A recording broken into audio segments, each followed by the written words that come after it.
I thought now would be a good time to try to tell the story of pro wrestling in 2022 and why it was just the most insane time, I believe, in the history of professional wrestling.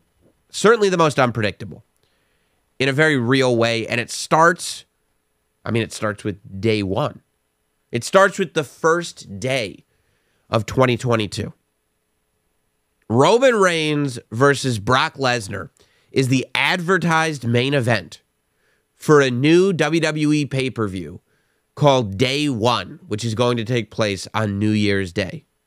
Day of Day One, a couple hours before, we find out that Roman is not cleared to compete, that he has gotten COVID. So he can't be on the show.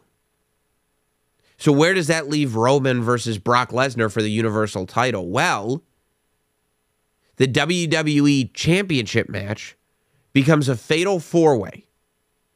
And people woke up on New Year's Day thinking, we're going to see Roman Reigns versus Brock Lesnar for the Universal title. What we got was Brock Lesnar dethroning another New Day member. In 2021, Big E had everybody riding on a wave. When he cashed in his Money in the Bank briefcase and won that title, Day One of 2022, Brock Lesnar comes in, unannounced, unadvertised for the match, and wins the WWE Championship, which it's no way the WWE knew they were going to do that more than a day before. I'm sure they were hopeful that they'd get Roman back in that match. That must have been a day of plan, that Brock Lesnar becomes the WWE champion. So one would have to ask, how did this end up going all the way to WrestleMania in a title-for-title match if Brock Lesnar wasn't even supposed to win the WWE Championship at Day One? Who knows what the original plan was? But that's where we started, with Brock Lesnar out of nowhere becoming the champion. That should have been a sign of things, that nothing in 2022 was going to go according to plan. We have the Royal Rumble pay-per-view also in January of 2022, and Ronda Rousey returns to the WWE. Not quite the shock that her initial Royal Rumble debut had, but still, Ronda Rousey returns. Ronda Rousey wins the Royal Rumble. But the big story coming out of the Royal Rumble was that on the men's side, it was regarded by most fans that I saw as one of the worst Royal Rumbles in recent memory. People did not enjoy this year's Royal Rumble match. Brock Lesnar ended up winning it. Bad Bunny was a part of the final four men, which isn't an insult. People love Bad Bunny. I love Bad Bunny. The problem was that out of nowhere, Shane McMahon returns to the WWE and just goes in there and starts wrecking people. Just goes in there and gets offense on everybody. What we hear is that behind the scenes, Shane McMahon was responsible for putting together that Royal Rumble match. And that a lot of people involved in the Royal Rumble match, the people putting it together, the superstars, the fans watching, were not happy with anything about it. Apparently, as rumor has it, the match went so poorly that Shane McMahon was let go from the WWE. How bad was Royal Rumble 2022? It was fire your son bad. Vince McMahon fired his son, and for the second time, Shane McMahon left the WWE in January of 2022. Now, there were plans for Shane to be a part of the Elimination Chamber. There were plans for Shane to be a part of WrestleMania. All of them went out the window, and Shane McMahon, both behind the scenes and on screen, once again said goodbye to WWE. Also in January, Game Changer Wrestling, an independent wrestling promotion based on the East Coast that have been gaining a lot of momentum over the last couple years, running shows everywhere. No longer a local promotion, runs a show at the world-famous Hammerstein Ballroom. Sells out the Hammerstein Ballroom, the same place that ECW ran their last 2 pay-per-views, the same place that WWE ran ECW One Night Stand. Game Changer Wrestling came in and put on a GCW show, sold out at the Hammerstein on pay-per-view, and yes, Jeff Jarrett beat Effie on the show. Things in AEW start to get a little weird. Cody Rhodes' character, Cody, one of the founders of AEW, an EVP at AEW. Cody's character had taken a weird turn where he was like unwilling to be a heel, and it made the fans boo him. Now, in my mind, he was a meta heel, like he was being a heel. That's the way I took his character. But some people, he would go on screen, and a certain portion of the fan base would take him at his word that he was actually being stubborn and refused to be a heel. Either way, it started making for some weird television. There was one showdown at the beginning of the year where he and Dan Lambert were going back and forth. And Dan Lambert started laying down all this like outdated misogynistic stuff. And when Brandy Rhodes tried to return, whole audience booed her. And it was like, what's the story that we're telling here? A couple of weeks go by, and Cody cuts this promo, which was an amazing promo. Probably Cody's best promo throughout his entire run in AEW. But nobody 100% knew what he was talking about. He was cutting this promo where he sent shots. He sent shots to CM Punk. He said that in CM Punk's pipe bomb, CM Punk talked about everything that he wanted to do, but that Cody Rhodes did it. He talked about being the forbidden door. He talked about everything. And what we didn't realize was this was Cody Rhodes seemingly getting everything off his chest. Because next, Cody Rhodes would have a match with Sammy Guevara where, just the most insane suicidal ladder match that you've ever seen. And coming off of that, rumors started to circulate. Before the match, before the promo, rumors were circulating that Cody Rhodes was no longer under contract and was working week to week. Don't know if that's true. Don't know if his talent contract was up, but still had an employee contract as a SVP. Don't know. But what we learned after the match and the promo was that Cody had just done his last match and his last promo with AEW. We learned that the rumors were true, and even more so because the announcement was made by Cody and Tony Khan that Cody Rhodes would be leaving AEW. You got to go back and watch whoever your favorite wrestling commentators are during this period, because everybody had a take. Some thought he was going to WWE. Some thought this was a work. Some thought this was a Pillman thing. Some thought this was AEW just doing a storyline. A lot of people felt a lot of different ways. But on Raw, references to Cody started being made. Old catchphrases, lyrics from his song, whatever. It would be slipped into multiple people's promos. Eventually, we get to the road to WrestleMania. This is February now, into March. And Seth Rollins is without a match. Seth says, I want an opponent. I want an opponent.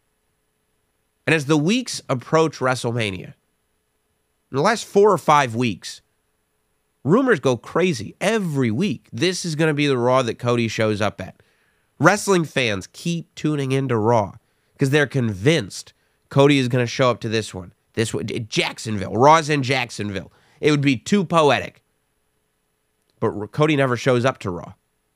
Right before WrestleMania, there's a segment on Raw where Seth has a meeting in Vince McMahon's office in Stamford, Connecticut, where Vince says, don't worry, Seth, you have a WrestleMania match. I've chosen him for you myself. But he doesn't tell him who it is. We go, oh boy. We go to WrestleMania. Of course, this is one of those, everybody thinks it's Cody, but there's no confirmation that it's Cody. Nobody's seen Cody.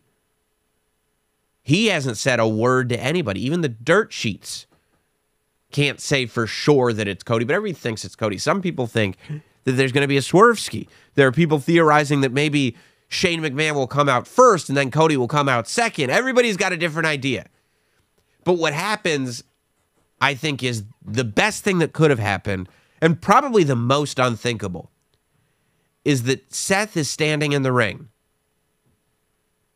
and the lights go out. Boom, boom, boom, boom. And you hear there's more. Wrestling has more than one royal family. Cody's AEW music starts playing. Adrenaline in my soul. The American Nightmare logo is plastered all over the screens for 100,000 to see in Dallas, Texas, in Jerry's World. Stadium full of people. Everybody's looking at the American Nightmare logo, and Cody Rhodes is raised from a platform. And the American Nightmare, neck tattoo and all, shows up at WrestleMania to a hero's welcome and has an incredible match with Seth Rollins. The unthinkable of all the trade-offs that could and would happen between WWE and AEW. Cody was the last on the list. When Cody left AEW, it made you realize that literally anything could happen, and it was an omen for what would continue to happen in AEW. Now, on their way to WrestleMania, WWE did end up bringing the Elimination Chamber and the Elimination Chamber pay-per-view all the way to Saudi Arabia, where we saw Austin Theory catch that Brock Lesnar suplex off the top of one of the chambers. Amazing. And at around the same time that all this Cody stuff is happening, Kevin Owens starts subtly turning heel. And he starts insulting Texas. Rumors start speculating right after Kevin Owens insults Texas that Stone Cold Steve Austin may be gearing up to do something at WrestleMania. We go, what? No. Because Stone Cold's one of those guys whose legacy means everything to him. Stone Cold is going to do something at WrestleMania? And it's flirted with, and it's flirted with. Kevin Owens finally goes on Raw and invites Stone Cold Steve Austin to be a part of the Kevin Owens show at WrestleMania. Steve Austin puts out a video online, shot beautifully, cinematically, announcing that, yeah, he'll be a guest on the Kevin Owens show at WrestleMania. It headlines night one of WrestleMania. Kevin Owens and Steve Austin for the KO show. Now, this is another one where rumors are abound. Some people think we're going to catch a stunner and Steve Austin's just going to celebrate. I personally said there's no way that's all that we're getting. Steve Austin might pop in, midway through the show if he's just going to stun somebody. This is the main event segment of WrestleMania Night 1. This is closing the show. He's not just here to stun somebody. What I didn't realize was how much he was there to do. Because the interview segment, well, it goes awry, as interview segments tend to do in the world of professional wrestling. And Steve Austin and Kevin Owens have a match. A full-on street fight match. And it is amazing to watch. The energy of that crowd while that was happening was unreal. We saw Steve Austin taking back body drops on concrete. We saw Kevin Owens riding a four-wheeler. We saw it all. It was a real match. KO and Austin did stuff. It was a moment in history like we never thought we'd saw or see. We know we saw it. We never thought we'd see it. And Steve Austin ends up victorious. Steve Austin with a 19-year gap. He worked the main event of WrestleMania 19. He said goodbye. He came back for the main event of WrestleMania 38. Who knows if he'll be back this year. It was amazing to watch, but Austin wasn't done because another thing that was kind of unthinkable happened in the build-up to WrestleMania is that it was announced on a SmackDown early in the year that Vince McMahon would be a guest on the Pat McAfee show. Pat McAfee, of course, the color commentator for SmackDown. Vince McMahon was going to do a very rare sit-down interview with Pat McAfee, and he did. He did a 90-minute sit-down chat with McAfee in McAfee's studio in Indianapolis. And as part of the thing, he didn't, it wasn't a gimmick, it wasn't an angle, but he invited Pat McAfee to participate in WrestleMania. After the interview, Pat would start this storyline with Austin Theory, and it would end up with Austin Theory and Pat McAfee in a match at WrestleMania. Pat had done a couple of matches in NXT before. He'd done a War Games match, but only in the pandemic era. Pat McAfee never wrestled on the main roster and never wrestled in front of fans. And his first match was at WrestleMania against Austin Theory. He would end up beating Austin Theory in a hell of a performance, but also had his second match at the same WrestleMania when Vince McMahon, at 70 whatever years old, decides to get in the ring and challenge Pat McAfee. And Vince and Pat McAfee have a match. Vince's last match, as it stands, was with Pat McAfee at WrestleMania. He beats Pat McAfee. Stone Cold Steve Austin comes to the ring. This is night 2 now. And Stone Cold drops a stunner on Austin Theory. Austin Theory has an amazing sell, goes about 10 feet in the air. Drops a stunner on Pat McAfee. Amazing sell, drops like a tree getting chopped down. And then for one final time, drops a stunner on Vince McMahon. And it is the worst stunner sell in the history of the business. It is so comically bad that it's excellent. There's no better way that it could have gone down. And with those highlights, coming off of one of the worst Royal Rumble matches of the modern era, we have one of the best WrestleManias of the modern era. Now, that WrestleMania started with Triple H putting his boots down in the ring as he welcomed everybody to WrestleMania because Triple H returned to the WWE behind the scenes and on camera in 2022 after taking several months off due to a health scare, heart problems. I don't even want to say health scare. It was a real thing. But Triple H knew he could never wrestle again, and he made the announcement. We found out in 2022 Triple H will never wrestle again. At WrestleMania, Roman's forever champion storyline, it reached new heights when he defeated Brock Lesnar. And in 2022, after Brock beat Big E, unannounced, Roman beat Brock Lesnar. And in a move that many thought, they'll find out some way to split the titles, they'll do this, they'll do that. They didn't. Roman Reigns became the WWE Undisputed Universal Champion and has held both titles ever since WrestleMania. Before WrestleMania in March, over at AEW, even though they lost Cody Rhodes, they picked up something else. It was announced that Ring of Honor was possibly going out of business, possibly going to be for sale. They did not make it through the pandemic. They treated people very well through the pandemic, but they weren't able to make it through financially. And Tony Khan announced that he had purchased Ring of Honor, that he was the new owner of Ring of Honor. It was unannounced where they would be on TV, if at all. But very quickly, Ring of Honor pay-per-views started. The scheduled Ring of Honor pay-per-view for WrestleMania weekend happened, and then 2 others throughout the year. We ended up with multiple new superstars on the AEW roster. The Embassy, Dalton Castle, I mean, the list goes on and on. As well as all the Ring of Honor championships on the AEW roster. The World Championship held by guys like Chris Jericho. And Claudio Castagnoli, Cesaro, who in 2022 joined AEW / Ring of Honor. And I think most importantly, gave us an amazing trifecta of matches between FTR and the Briscoes. Unbelievable.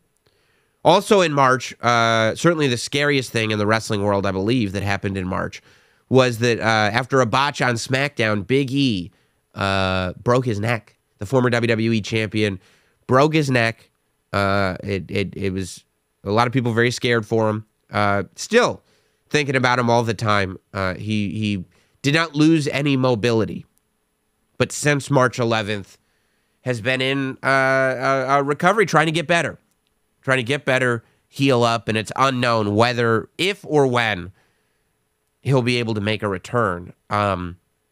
Speaking of AEW and what was going on over there, not only with Ring of Honor and Cody Rhodes, but in 2022, we got a worked shoot or a work or a shoot. I don't think anybody really realizes that started developing between AEW and MJF. It started with MJF doing these interviews where he did it with like Ariel Helwani. He did it with the Wrestling podcast, where he would talk about how dissatisfied he was with AEW. He would talk about wanting more money, being a bigger draw than he was given credit for, and the fact that he planned on probably going to WWE at the end of his contract. And he did it in such a way that nobody knew if it was a shoot, a work shoot, an elaborate work.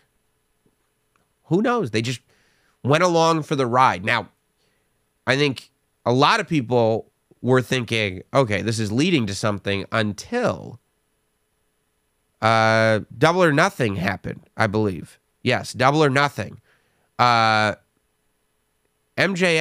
was booked to face Wardlow. So while all this is going on, MJF in 2022 had finished his storyline with CM Punk, or so we thought, and was starting or culminating his storyline with Wardlow, I should say. While the storyline with Wardlow is going on, all of his behind-the-scenes drama is also happening. And it's all building to this match with Wardlow at Double or Nothing. But that's brought into question when the day before Double or Nothing, MJF is booked for an autograph signing that he does not show up to. Nobody's got any answers. He said on this podcast that people, security went to his hotel room and thought that he needed a wellness check, but he didn't show up to it. Nobody had any answers for the fans that had bought tickets to get his autograph. And reports were, first, that he had flown out, and then more specifically that he had at least bought a ticket out of Las Vegas, that something had happened with MJF, and that he had left Las Vegas, and that he was going to no-show the pay-per-view like he no-showed the autograph signing. People said, well, this could be a work, but it's bad business to no-show an autograph signing. It's not something AEW really does. They're a very fan-centric organization, but maybe that adds to the work. Regardless, it was the buzz of the community. And no questions were ever really answered as to what happened with that plane ticket, if he really bought it. Did he plan on leaving? Because he showed up. The opening match of the pay-per-view, MJF showed up, his music played, he went in, he got destroyed by Wardlow, and he left. It was announced, and people figured, okay, I guess he's done for a while. But it was announced that he'd be on Dynamite. The Thursday after Double or Nothing, it was announced that he'd be on Dynamite in Los Angeles, California. Happened to be the show that the Warner Discovery executives would be in the audience for. And he went out on TV, and he cut the craziest promo on the entire promotion that you've ever seen, including calling his boss, Tony Khan, an effing mark. But he said the effing word live on television and for the crowd. He ended up they tried to bleep him. They went to black, went to commercial break, and MJF disappeared for the rest of the summer. Maybe it was a work that MJF went into business for himself for once he got in the ring. Nobody knew. And he disappeared. Meanwhile, at Double or Nothing, CM Punk won the AEW championship. He finally won the AEW championship from Hangman Page, ready to take AEW into a new era. But on that same episode of Dynamite, CM Punk decided to jump off the ramp into the crowd to celebrate his title win. Apparently, he broke his foot when he did that. That's what's reported. And he showed up 10 days after winning the AEW championship and announced that he had to go away to get foot surgery. So he would not be the defending champion. He said he offered to give Tony Khan the title back. But Tony Khan said, no, you keep the title. We will crown an interim AEW heavyweight champion. So they did that. And with MJF and CM Punk both gone, Jon Moxley was crowned the interim AEW heavyweight champion. Now, while all these questions about whether it was a shoot or a work were running, one place where it was no question whether it was a shoot or a work, it was Shootski, baby, was Naomi and Sasha Banks advertised for an episode of Monday Night Raw to compete. They were the women's tag team champions at the time. Walked off the show right before the show started, reportedly. I wasn't there. But it would seem like they did that because they had to kind of piece together some other matches for the show as they went. But point is, Sasha Banks and Naomi, as the women's tag team champions, left the show still not sure specifically what their gripe was, as they haven't talked about it themselves. Whether it was creative, whether it was how they were treated, who knows? But they left. Never to come back, at least for 2022. And the next Friday on SmackDown, in a very, very awkward segment, Michael Cole and Pat McAfee were shown on camera as Michael Cole delivered the message that the two had been suspended, the titles were vacated, and that they had acted in a very, very unprofessional manner and let down the entire WWE universe. People throughout the year, especially later in the year, would assume that they were going to come back, and they never did. As a matter of fact, we closed out the year with the announcement that Sasha Banks, now Mercedes Moné, would be in the Tokyo Dome, would be in Japan for Wrestle Kingdom this year. AEW, while all this was going on, finally pulled off the pay-per-view that everybody had been waiting for, Forbidden Door, a joint pay-per-view with AEW and New Japan. It finally went down, but it will always have the asterisk. It was a great show, but it will always have the asterisk of the amount of injuries that marred the show. The fact that there was no Bryan Danielson, there was no CM Punk, there was no Adam Cole. So all these guys, plus MJF, was gone. So they put together the show that they put together, and it was a good show. But we got it done, right? After Shane was fired in January, we get to May. And even more shocking, I believe, than Shane McMahon getting released was that Stephanie McMahon announced via social media that she was taking a leave of absence from WWE to focus on family, effective immediately. She said she looked forward to coming back, but didn't give a timeline, didn't give anything more specific than she was going to focus on her family. And we certainly didn't hear any sort of explanation as to why this could be happening. We wouldn't need to find out why this could be happening, as it turns out, because a month later, a report from the Wall Street Journal comes out. And the report is a detailed investigation, I guess, from Vince McMahon. But the problem, legally speaking, was that Vince McMahon was accused of paying women NDAs using company funds. This is all stuff you can't do when you're a publicly traded company. I'm pretty sure you can't do it as a private company either. But point is, it became a very, very big story. And not only was it announced that Stephanie was coming back, Vince McMahon announced that he was stepping down as CEO while the board conducted their own investigation into what was happening. It was announced that Vince McMahon would maintain control over creative and television, but that Stephanie McMahon would be returning to the WWE as interim CEO. Stephanie said, "I'm happy to be back. That sounds great." And no mention of her ever leaving was ever made again. As she's now interim CEO, Vince McMahon is no longer technically the CEO, but he's still running the show as we fans watch it. Vince then it was announced that Mr. McMahon would be on SmackDown that night. I remember sitting there. I was on a short vacation in Florida when this happened, because I remember sitting poolside and just refreshing Twitter because news would just keep breaking. This report came out. Vince is stepping down. Stephanie's back. Stephanie's the CEO. Vince is going to be on SmackDown. It was announced that Mr. McMahon would be on SmackDown. He'd be on SmackDown. He'd be at the Raw after SmackDown, and he'd make 3 or 4 TV appearances where he would just come out and basically say hello. On one episode, he said, WWE is then, now, forever, and most importantly, together. And he left. Then he would come out the next night, and he'd say, or the next show, and he'd say, "Hey, John Cena's going to be here next week. Pretty good, huh?" Then he'd leave.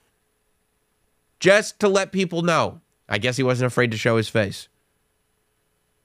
So I think that went down in June, so maybe another month later. Actually, it was Comic-Con weekend when it happened, because I was on the floor at Comic-Con when this started to break. Vince, Mr. McMahon, tweets out that he thinks it's time at his age to retire. And so that's what he intends to do.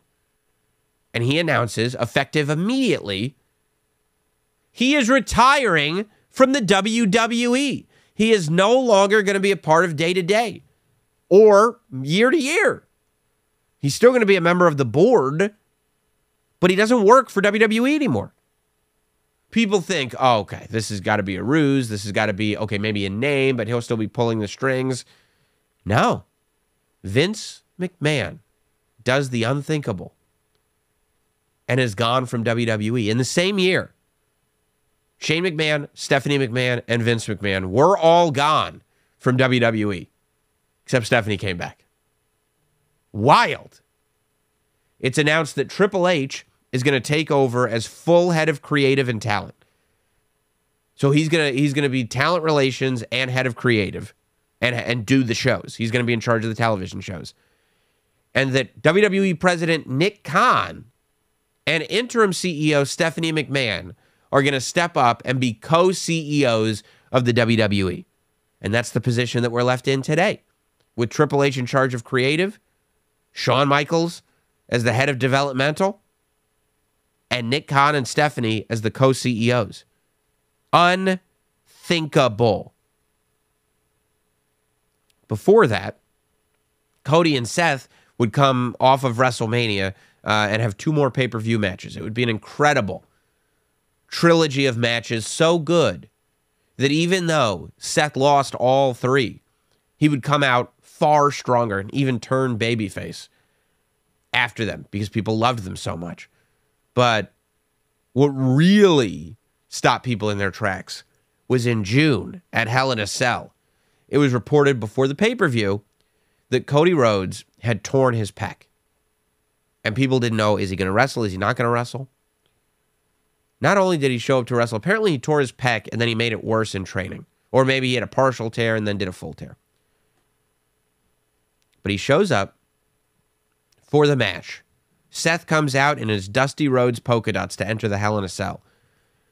Cody Rhodes, in one of the best television moments of 2022, takes that American Nightmare entrance coat off, and you just see the entire side of his body is black and blue. His entire pec, his armpit, the whole thing. His body is already telling a story. And the two of them proceed to have this incredible match. They fight the match of their lives while Cody has a torn pec. Cody's on one arm. And it's just about as great a spectacle as you're ever going to see, to the point that when Cody Rhodes does come back next year, I'm ready to see another Cody versus Seth match. Getting back to July, SummerSlam happens at the end of July this year. Roman Reigns and Brock Lesnar have their WrestleMania rematch. Roman Reigns is able to beat Brock Lesnar once again, but the damnedest thing happened. Brock Lesnar would drive a tractor to the ring, scoop up the apron side, and tip the ring on its side, having Roman roll out. It's the most incredible visual. To believe that within the span of 2 months, we got Cody in the torn pec and Brock flipping the ring over on its side. Unbelievable visuals for the summer of 2022. Once Triple H took over, he started bringing back everybody. Everybody who was released, everybody who was not used right coming from NXT, everybody. I'm talking not only Karrion Kross. I'm talking everybody he could get his hands on, okay? Ciampa starts getting a more prominent role on TV. Johnny Gargano comes back. Candice LeRae comes back. Dakota Kai comes back at SummerSlam.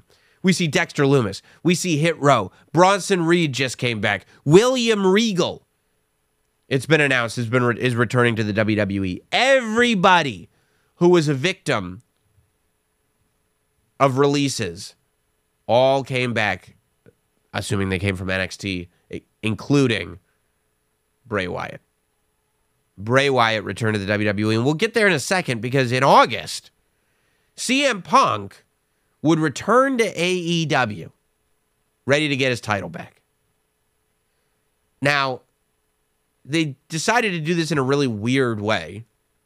Instead of just they announced they were going to do champion versus interim champion at All Out. Jon Moxley versus CM Punk.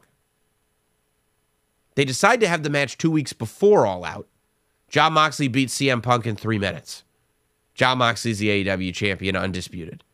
I guess they were just trying to sell the foot. I don't know. I still, to this day, have no idea how that made any sense. And Jon Moxley says, we'll figure out who my opponent's going to be next week. Next week, it all comes down. CM Punk says maybe he doesn't have it anymore. Ace Steel builds him back up. Ace Steel, his best friend, works in AEW. CM Punk signs the contract. It is going to be CM Punk versus Jon Moxley. We go to All Out. CM Punk beats Jon Moxley for the AEW championship. But before we get there, we have the poker chip ladder match, right? The casino ladder match for the poker chip that guarantees you a shot at the AEW championship. Well, a new faction of people led by Stokely Hathaway enters into that match unannounced. They beat everybody up. Stokes gets the chip. He hands it to a masked man who, as it turns out, is the Joker's card for that match. So he wins it. The masked man comes out at the end of the pay-per-view after CM Punk has won the title and reveals himself to be MJF. At the end of All Out, the wrestling world is talking about the fact that we have not seen the end of the CM Punk MJF story. That what we saw was Act 1. And that Act 2 is going to be even better and is going to be all about the AEW championship. One of the few people who have defeated CM Punk in AEW, MJF, is going to be challenging CM Punk for the AEW championship.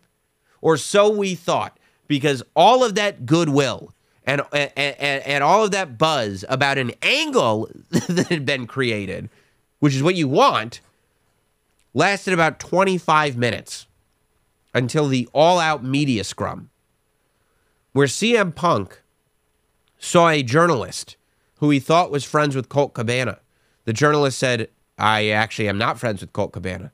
CM Punk said, well, regardless, and proceeded to eat a muffin while he lambasted Colt Cabana, accused him of sharing a bank account with his mother.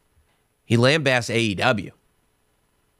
He lambasts Adam Page, who, before the pay-per-view, CM Punk, on one episode of Dynamite, went to the ring and challenged Adam Page to come out in a non-scripted moment, meaning Adam Page was not at all ready to come out because he wasn't scripted to come out, which means that Adam Page looks like a coward for not coming out. I mean, he buried Adam Page. Apparently, CM Punk had a huge problem with a comment that Adam Page had made in a promo during their rivalry that had gone unanswered because I guess he didn't have time to answer it because he went home.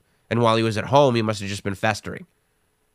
I would imagine when he was home, he felt that the dirt sheets were writing things about him that were not true, but he felt like he knew where they were coming from because he accused the SVPs of leaking things to dirt sheets. CM Punk went from being a guy happy to be there and eager to teach the young generation to somebody who said that he was old, he was tired, and he worked with effing children.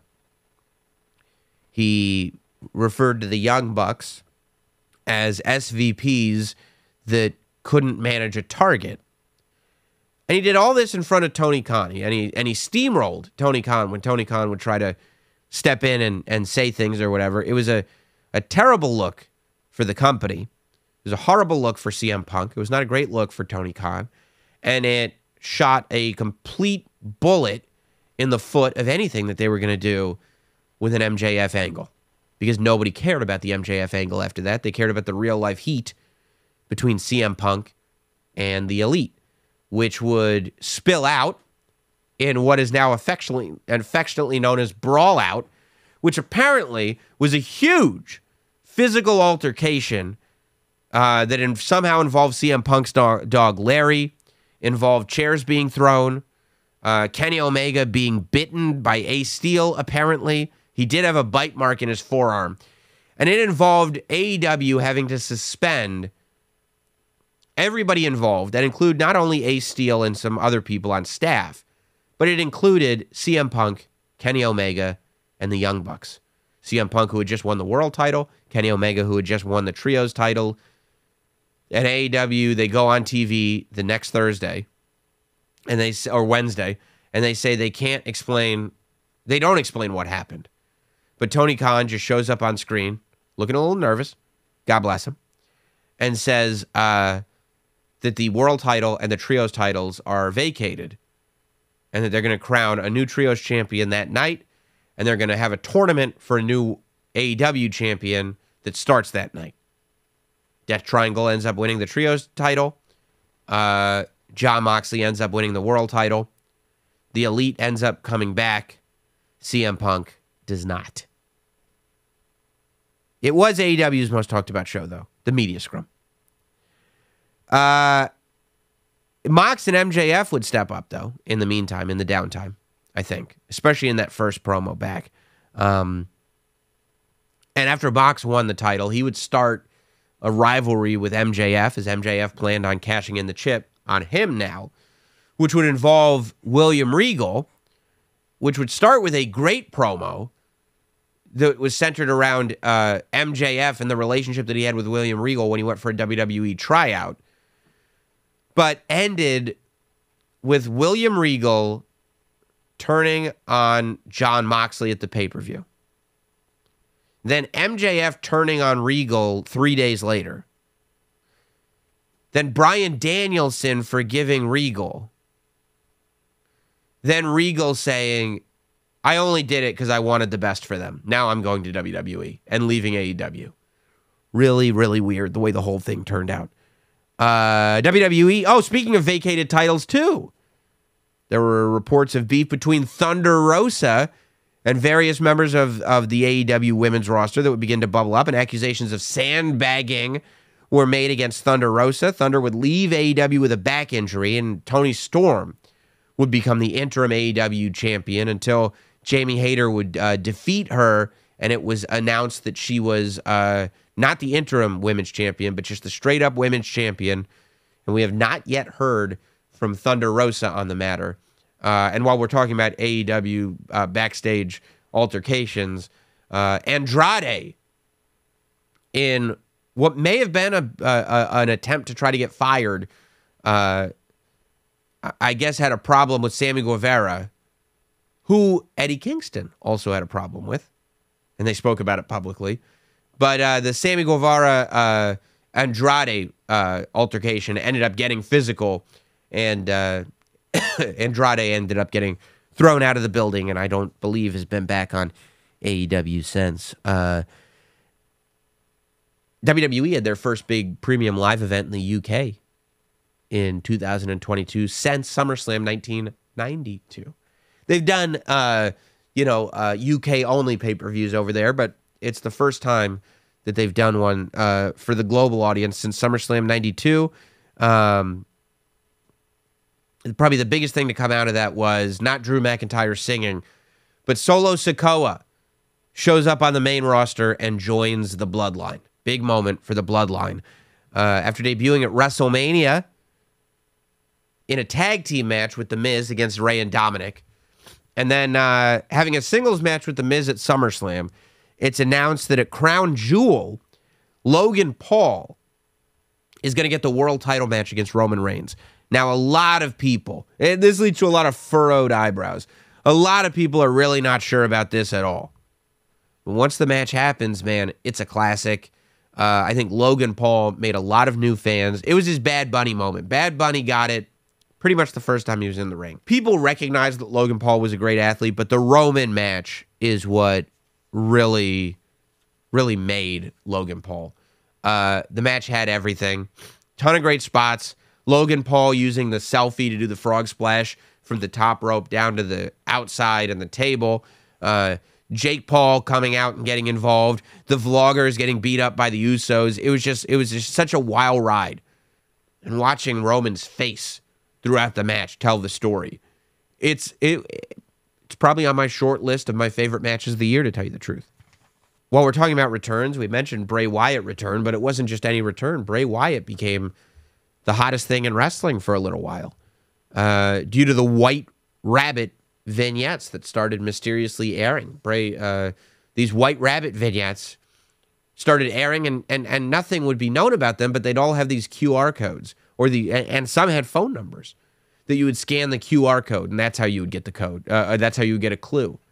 Or you would dial a phone number, and there'd be somebody there'd be a recording on the other end giving you a clue. And people started piecing these clues together until it led to Extreme Rules, where we saw The Fiend, Husky Harris, Mercy the Buzzard, Abby the Witch, and all the characters in the crowd in human form. And then a swamp door opened up, and Bray came out. Now, what we got with Bray was a story that is still, feels like it's in its opening stages. But Bray basically wanting to be a normal, good guy, but can't control his urges, and is in some way, shape, or form being pushed by Uncle Howdy, who may or may not actually be a separate entity, not the same person as Bray like all those other entities. Another huge return. Nobody thought she'd be back, but Paige, her deal ends up expiring. WWE doesn't re-sign her. I believe Triple H made an offer. She decided not to go with it. She goes with AEW. Of course, now as Saraya, Paige has this match with Britt Baker on AEW pay-per-view, and it really was an amazing thing to see. After all this time, we thought she'd never be back, but Paige, a.k.a. Saraya, back in an AEW ring. The Judgment Day was a faction that completely blew up, Looked like not something that would work, but with the help of Rhea Ripley, got over not only the whole faction, but Dominic Mysterio as well. NXT rebranded. After a year as 2.0, they dropped the 2.0, got the gold coloring back, but kept the logo, kept the aesthetic. So it's kind of an amalgamation of what 2.0 and black and gold was, but still very much developmental. However, it was announced that in 2023, they go back on the road and that Vengeance Day would be their first premium live event since the pandemic, not counting WrestleMania weekend, in an arena, in front of an arena full of people that aren't from Orlando. AEW got an act pretty hard. The Acclaimed became one of AEW's most over acts and one of their most over homegrown acts that they've ever had, especially with Max Caster's rap. Well, with everything. Max Caster's raps, Scissor Me Daddy, Scissoring Daddy Ass, the whole thing. And having great tag matches. Just got over like gangbusters in a way that is still on fire, which is great to see. Speaking of getting over and being on fire, Sami Zayn Sami Zayn's probably the wrestler of the year because of what he was able to do with what he had in front of him. Sami Zayn started the year in a rivalry with Johnny Knoxville that spawned from the Royal Rumble and ended up in what I feel is a truly classic WrestleMania match. It's atypical. It's a lot of chicanery, but still a fantastic, entertaining professional wrestling match between Sami Zayn and Johnny Knoxville. But it only picks up from there as Sami Zayn joins the bloodline as a goof. But it goes so far and everything works so well that it creates all these new elements and really pushes forward arguably the best storyline in professional wrestling with Sami Zayn in the bloodline. The whole story between him and being the honorary Uce and Jay, main event Jay not liking him, and just so good. So good. After over 400 days as NXT Women's Champion, not only did Mandy Rose lose the title, but was released immediately after losing the championship, reportedly due to people finding out that she was posting material on her subscription site that didn't fall within the realms of what WWE thought was appropriate. Very polarizing decision. A lot of people feel a lot of ways about it. We'll see if we see Mandy Rose back. I believe that we will. And finally, the last thing of the year, on December 30th, which as of this recording has not happened, we get to see John Cena in a WWE ring, as it was announced that the final SmackDown of the year would feature Kevin Owens and John Cena squaring off against Sami Zayn and Roman Reigns. Really shows you how Kevin Owens and Sami Zayn have ascended as well throughout the year. It's been an amazing year. I'm sure I missed stuff. I'm sure you can let me know what I missed.